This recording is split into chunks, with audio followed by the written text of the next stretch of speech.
Hello दोस्तों, आज के इस वीडियो का टॉपिक भारत में गरीबी या पॉवर्टी इन इंडिया है। इस वीडियो का कॉन्टेक्स्ट ये है कि इसी हफ्ते विश्व बैंक ने poverty, prosperity and planet pathway out of the poly crisis यानी गरीबी, समृद्धि और ग्रह बहुसंकट से निकलने के रास्ते नाम से एक रिपोर्ट जारी की है, जो इन परस्पर जुड़े लक्ष्यों की दिशा में वैश्विक प्रगति का कोविड पेंडेमिक यानी महामारी के बाद से पहला मूल्यांकन प्रस्तुत करती है। इस वीडियो में हम इस रिपोर्ट की मुख्य बातों को देखेंगे, साथ ही इस संबंध में भारत से संबंधित डेटा पर भी चर्चा करेंगे। भारत में गरीबी के पीछे बुनियादी कारणों को देखेंगे। उसके बाद भारत में गरीबी के परिणाम यानी इसके प्रमुख प्रभावों को देखेंगे। फिर भारत में गरीबी से निपटने के लिए सरकार द्वारा किए जा रहे प्रयासों को देखेंगे। फिर अंत में जानेंगे कि यूपीएससी एग्जाम में इस टॉपिक से प्रश्न किस प्रकार से पूछे जा सकते हैं। अब अगर हम पहले भारत में गरीबी की वर्तमान स्थिति की बात करें तो नीति आयोग के अनुसार गरीबी दर अनुपात 2013-14 में 29.17% से घटकर 2022-23 में ये 11.28% हो गया है। इसमें उत्तर प्रदेश, बिहार, मध्य प्रदेश, उड़ीसा और राजस्थान में बहुआयामी गरीबों यानी मल्टी डायमेंशनल पॉवर्टी के अनुपात में सबसे तेज कमी देखी गई है। अब हम रिपोर्ट के मुख्य निष्कर्ष को देखें तो पिछले 5 वर्षों में बहुसंकट या पॉली क्राइसिस के कारण वैश्विक गरीबी उन्मूलन की प्रक्रिया लगभग थम सी गई है, जिसने राष्ट्रीय विकास रणनीतियों और अंतर्राष्ट्रीय सहयोग को भी मुश्किल बना दिया है। आपको बता दें कि बहुसंकट या पॉली क्राइसिस से तात्पर्य ऐसी स्थिति से है जहां धीमी आर्थिक वृद्धि, बढ़ती वल्नरेबिलिटी, जलवायु जोखिम और बढ़ी हुई अनिश्चितता जैसे कई संकट एक ही समय में एक ही साथ आए हों, जैसे कोविड का प्रकोप, उसके बाद कम आर्थिक वृद्धि दर क्योंकि इससे वैश्विक आपूर्ति श्रृंखला में व्यवधान हुआ, लॉकडाउन लग गया, आगे कई चक्रवात, बाढ़ और भूस्खलन जैसी घटनाएं भी इसी बीच में देखी गई। महंगाई दर भी अधिक बनी हुई है और कई रिपोर्ट के अनुसार उत्पादन दर और बेरोजगारी के अवसर भी उतने उत्पन्न नहीं हुए जितनी की आशा थी। इसी को हम बहुसंकट या पॉली क्राइसिस कहते हैं। अनुमान है कि 2030 में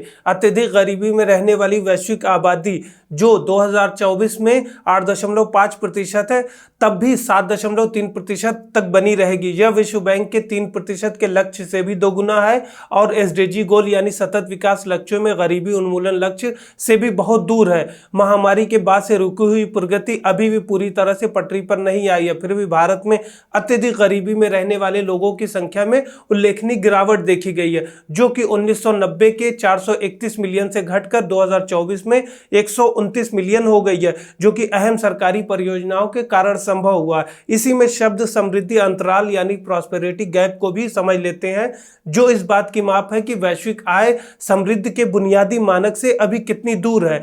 यह दर्शाता है कि सभी लोगों को समृद्धि के एक मानक तक पहुंचाने के लिए आय को उनकी कितना ज्यादा बढ़ाना होगा, जिसे प्रति व्यक्ति प्रतिदिन $25 के रूप में परिभाषित किया है, जो कि भारत के हिसाब से 2000 रुपए डेली होगा, जो कि निकट भविष्य में तो असंभव सा है। वही वर्तमान में विश्व बैंक ने चरम गरीबी यानी एक्सट्रीम पॉवर्टी को प्रति व्यक्ति प्रतिदिन $2.15 से कम पर जीवन यापन करने के रूप में परिभाषित किया है। भारत में गरीबी के पीछे के बुनियादी कारकों को देखें तो ब्रिटिश औपनिवेशिक शासन ने ब्रिटेन की इंडस्ट्रीज को सपोर्ट करने के लिए भारत के स्थानीय उद्योगों को नष्ट कर दिया था, जिससे यहाँ औद्योगिकरण खत्म हो गया। साथ ही भारतीय धन का निष्कासन भी हुआ, जिसे ड्रेन ऑफ वेल्थ भी कहते हैं, जिसके परिणाम स्वरूप ज्यादा गरीबी आई। इसे दादा भाई नौरोजी की poverty and un British rule India में भी विस्तार से समझाया गया है कि कैसे इसने भारत में गरीबी और भुखमरी को बढ़ाया।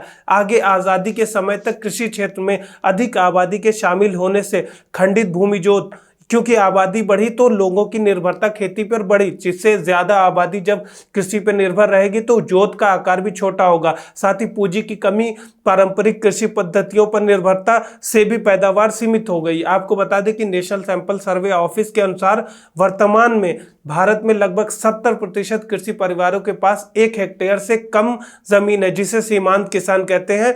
और पश्चिम बंगाल, झारखंड, बिहार में ये आंकड़ा 85% से भी ज्यादा है, जिन परिवारों की कृषि भूमि 1 हेक्टेयर से कम है। इसके साथ भारत की तीव्र जनसंख्या वृद्धि के कारण संसाधनों और सेवाओं पर भी दबाव बढ़ गया है, जिससे गरीबी का अनुपात सबसे और अधिक बढ़ गया है। 1990 के सुधारों के बाद आर्थिक विकास और जीडीपी में तेजी आई, लेकिन इसके साथ निजीकरण और उदारीकरण से आय और धन वितरण में भी असमानता के कारण संसाधन कुछ ही लोगों के हाथों में केंद्रित हो गए, जिससे सापेक्ष गरीबी अत्यधिक तेजी से बढ़ी है। इसी क्रम में वर्ल्ड इनइक्वालिटी लैब के द्वारा जारी किए गए हालिया पेपर के अनुसार भारत के शीर्ष 1% लोगों की आय और संपत्ति का हिस्सा ऐतिहासिक तौर पर बहुत ऊंचा हो गया है और ये दुनिया में सबसे अधिक है, और शीर्ष 1% लोगों के पास संपत्ति का हिस्सा बढ़कर अब 40% हो गया है, और नीचे के 50% आबादी के पास संपत्ति का केवल एक छोटा हिस्सा है जो कि 6.4% है। इस बात को समझिएगा कि टॉप 1% के पास 40% संपत्ति का हिस्सा है और नीचे के 50% लोगों के पास सिर्फ 6.4% है। इतना ज्यादा गैप, जिसकी वजह से भारत शीर्ष 1% लोगों की आय के हिस्से के मामले में दुनिया में सबसे अधिक वाला देश बन गया है, जो कि साउथ अफ्रीका, ब्राजील और अमेरिका से भी बहुत ज्यादा है। इसके साथ ही जातिगत भेदभाव और लैंगिक असमानताएं भी सामाजिक बहिष्कार को जन्म देती हैं, जो आगे गरीबी को बढ़ाती है। साथ ही देश में घने जंगल, पहाड़ी इलाके या प्राकृतिक आपदाओं के प्रति संवेदनशील जैसी भौगोलिक विषमताएं भी गरीबी दर को बढ़ाने में योगदान देती हैं, क्योंकि ऐसी जगहों पर विकास के अवसर कई कारणों से अपने आप सीमित हो जाते हैं। अब अगर हम भारत में गरीबी के परिणाम के बारे में बात करें तो गरीबी में रहने वाले लोगों को अक्सर भोजन, पानी, आश्रय और स्वास्थ्य देखभाल जैसी बुनियादी आवश्यकताओं तक पहुंच नहीं मिल पाती।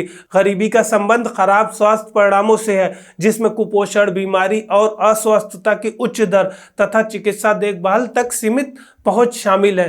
गरीबी के कारण अक्सर शैक्षिक परिणाम खराब हो सकते हैं तथा निम्न आय वाले परिवारों के लोगों को गुणवत्तापूर्ण शिक्षा और प्रशिक्षण तक पहुंच सीमित हो जाती है। इन सब वजहों से गरीबी के कारण रोजगार के अवसर भी सीमित हो सकते हैं, क्योंकि निम्न आय वाले परिवारों के लोगों को अक्सर भेदभाव का सामना करना पड़ता है, जो कि लैंग्वेज की वजह से हो सकता है, जो कि कमजोर पढ़ाई की वजह से हो सकता है, तथा साथ ही गरीबी में रहने वाले व्यक्तियों को अच्छे घर, सुख सुविधाओं का खर्च उठाने में भी कठिनाई हो सकती है, जिससे कई लोग अत्यधिक भीड़ भाड़ वाले घरों या घटिया घरों, झुग्गी झोपड़ियों में रहते हैं। गरीबी के कारण सामाजिक बहिष्कार भी हो सकता है तथा निम्न आय वाले परिवारों के लोगों को भेदभाव या कलंक का सामना भी करना पड़ सकता है। जैसे कि हमने अभी हाल ही में देखा है, रिपोर्ट आई है कि गुड़गांव में 100 करोड़ के या 60 करोड़ से ऊपर के सिर्फ फ्लैट बिक रहे हैं। तो इससे आप समझ सकते हैं कि एक स्पेशल एक क्राउड बन जाता है जहां पे एक सर्टेन स्टेटा वाले लोग ही रहते हैं। इससे गरीब लोग उस सोसाइटी से बाहर हो जाते हैं। अब अगर हम भारत में गरीबी से निपटने के लिए सरकार द्वारा उठाए गए हालिया कदमों की बात करें तो ये मुख्यतः स्वास्थ्य देखभाल, सामाजिक सशक्तिकरण, वित्तीय समावेशन, रोजगार जैसे 4 मेन पिलर पर आधारित है। जैसे स्वास्थ्य देखभाल को किफायती बनाने के लिए आयुष्मान भारत योजना, प्रधानमंत्री भारतीय जन औषधि परियोजना और प्रधानमंत्री मातृ वंदना योजना जैसी परियोजनाएं भी शुरू की गई हैं। वहीं सामाजिक सशक्तिकरण को बढ़ाने के लिए प्रधानमंत्री गरीब कल्याण अन्न योजनाएं, जल जीवन मिशन, पीएम आवास योजना जो कि ग्रामीण और शहरी दोनों है, पीएम उज्ज्वला योजना और सौभाग्य योजनाएं जैसी मुख्य योजनाएं शामिल हैं। इसके बाद आर्थिक रूप से मजबूती प्रदान करने के लिए, साथ ही वित्तीय समावेशन के लिए प्रधानमंत्री जनधन योजना, अटल पेंशन योजना, पीएम श्रम योगी मानधन योजना, पीएम किसान मानधन योजना जैसी प्रमुख योजनाएं शुरू की गई हैं। साथ ही रोजगार उपलब्ध कराने के लिए महात्मा गांधी राष्ट्रीय ग्रामीण रोजगार गारंटी योजना जैसे मनरेगा, प्रधानमंत्री कौशल विकास योजना और ऐसी कई अन्य योजनाएं शुरू की गई हैं। इसमें हमने उन योजनाओं की बात की कि जो कि इंपॉर्टेंट थी एग्जाम पॉइंट ऑफ व्यू से और आपसे पूछा भी जा सकता है। इसमें कई योजनाओं को आप अपने नोट्स में ऐड कर लीजिएगा। इससे संबंधित यूपीएससी एग्जाम में प्रीलिम्स में गरीबी से संबंधित रिसेंट डेटा और उनको पब्लिश करने वाली एजेंसियों के बारे में, संबंधित समितियों के बारे में, गरीबी के प्रकार के बारे में जैसे सापेक्ष गरीबी, निरपेक्ष गरीबी, इस दिशा में किए गए सरकारी प्रयासों के बारे में भी प्रश्न सीधे पूछे जा सकते हैं। और मेंस में आपसे भारत में गरीबी के पीछे प्रमुख कारणों के बारे में और इसे खत्म करने के उपायों के बारे में पूछा जा सकता है और इसे सतत विकास लक्ष्यों यानी एसडीजी गोल के साथ भी लिंक किया जा सकता है।